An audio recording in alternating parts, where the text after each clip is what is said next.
Hey folks, Brian, we got to play RQG tonight, and we're not going to play next time because I'll be at Chaosium Con running 3 damsels at this particular time slot. So it looks like May the second Friday in May will be the next time we actually get back together to play. And one of my players I already know will be actually in Malta. Hard life for some people. But anyway, so we are continuing to delve through the flooded temple. They're in the second room. There's 7 thugs in here. Arestra survived an onslaught of javelins, pulled a javelin out of her leg, threw it back. It missed. Irvana healed her leg with a heal wounds spell. And then Arestra, being the berserker that she is, ran forward. David tried to say, "Wait, don't make a hole of everybody," but then followed her up to help protect her, keep her safe, that kind of thing. Juchi moved up to the corner to shoot with his bone bow at some folks. Miriam sent her ghost out to engage bad guys in spirit combat.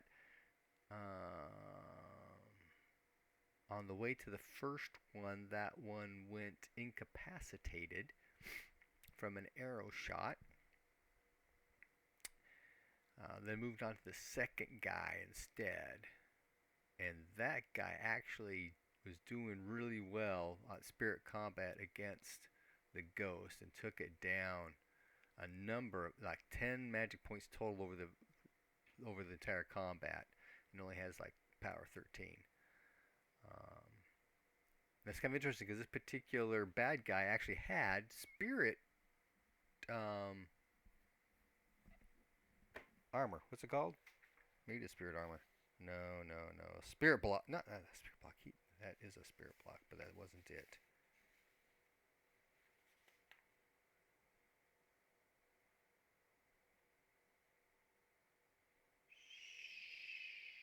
Shoot. Oh, these are the guys in the other room. That's why that didn't make any sense. Oh, here we go. Bad guy. Spirit screen. Nah, spirit screen. Yeah, it is a spirit screen. Yeah, spirit magic spell, spirit screen. But he had spirit screen 4, and he kept trying to cast that stupid spell. Make an intelligence roll. Did he make the spirit scroll?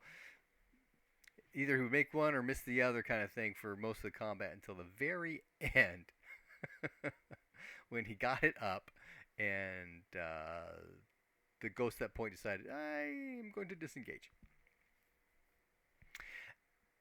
Interestingly enough, at some of this spirit stuff, aspects, rules, etc., came to light during the session, which reminds me, everything's in the live play where we're discussing some of this stuff, because one of the players and I are more used to RQ3,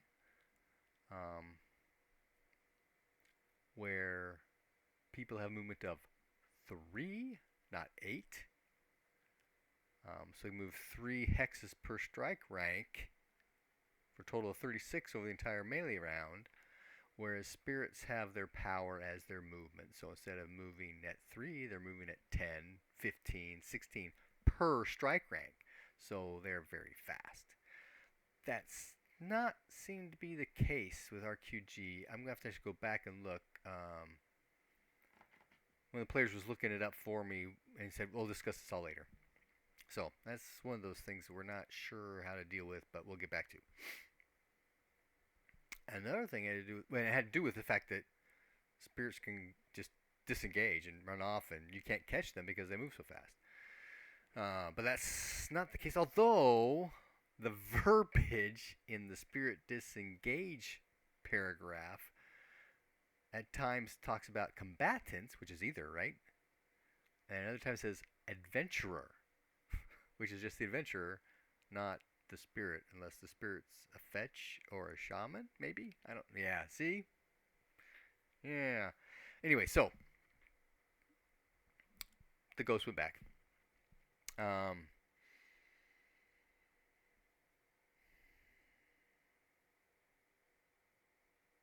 Miriam's looking for secret doors and stuff in the back room while everybody's doing the combat stuff up front.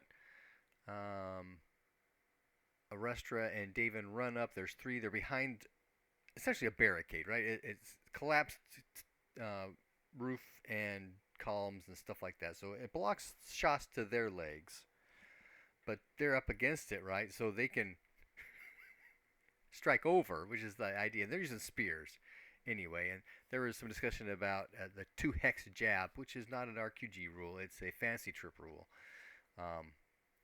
where with a spear you don't have to hit the person the next hex. You can actually, because they're long, right? You can grab back toward the rear of the haft and jab through to a second hex. And the three guys up on the north end, we're trying to do that against Arestra, but they weren't able to do so successfully other than the very first round, because they both David and Arestra do massive amounts of damage, and Jutsu with the new bow has been doing some massive damage. He did get a little frustrated because if somebody's firing a missile at you, you cover your body with the shield, right? Medium shield, I interpret as arm plus 3 locations, right? Chest, abdomen, and head, right? That's the standard thing. Somebody's got a bow out, you're hiding, right? And then there's some discussion we have in live play about critical hits and magical protection. Does protection 2 get bypassed by critical hits? I could go either way, honestly. So it was up what the players want to do, because what the players get, the monsters get too, right? So that kind of, which way do you want us to go on a play? And we kind of opted for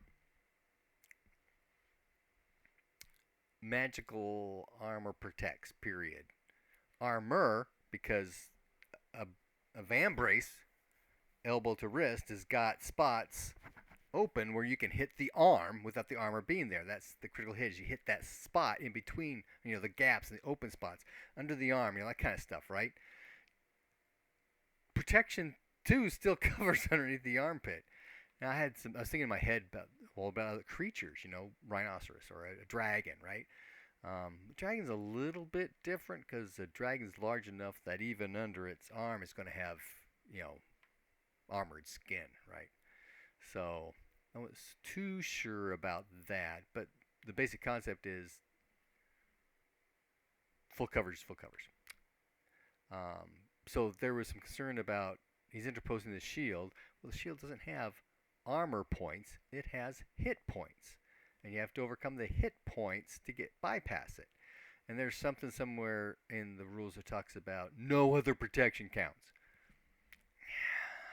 I don't really like that, so I kind of ruled in that favor. So the guy is covering his chest. Juchi got a critical to the chest, so he's doing critical damage, which is max special damage. The way I interpret that is the special damage is max. It's actually for an impale be the same, but what it comes out to be is that for an impale, that's max weapon damage twice. For a slash, it's max weapon damage plus regular weapon damage. This slash gets twice, but one's max kind of thing, right? And with a crush where you've got damage bonus twice, one of those damage bonuses is maxed out, right? That's how I interpret it. And so he did some massive damage to the shield. It goes right through the shield, in through his chest. Did enough damage to put his chest at minus negative. He's a 5, went to minus 7 kind of thing. So he's into his negative half or double, into the double. So he's coughing up blood. He's incapacitated. He's bleeding out. And then there was another shot that went to the head, but again, chest, abdomen, head. This is my standard guide defense, right? And yeah, that kind of bothered me because that time it didn't get through the shield to his head. And, understandable, but I'm trying to be as consistent, reasonable, and believable as I think I can be. Anyway, but Juchi was putting people down left and right, and the rest was putting bad guys down left and right. David would come up on a guy and he'd get killed out from underneath him like 2 or 3 times. But they ended up killing all the bad guys. And that's where we ended the session in the third room. You got the atrium, something, the round room, and then this room.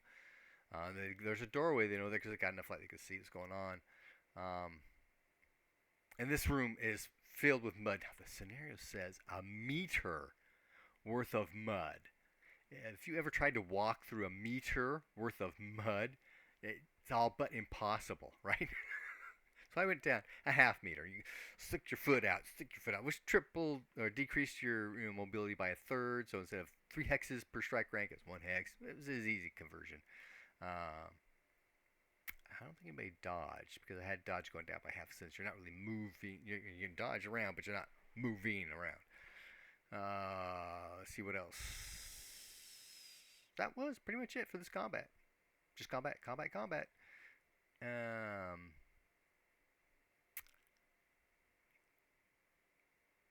These guys do have chaotic features because they're worshiping a chaos deity. Some of which were semi-apparent, like 9-point skin. Others not available until after they die. And a number of these guys are just incapacitated or slowly bleeding out. So I've got a couple of surprise events that are going to happen to the party when we get back together next month. Happy gaming!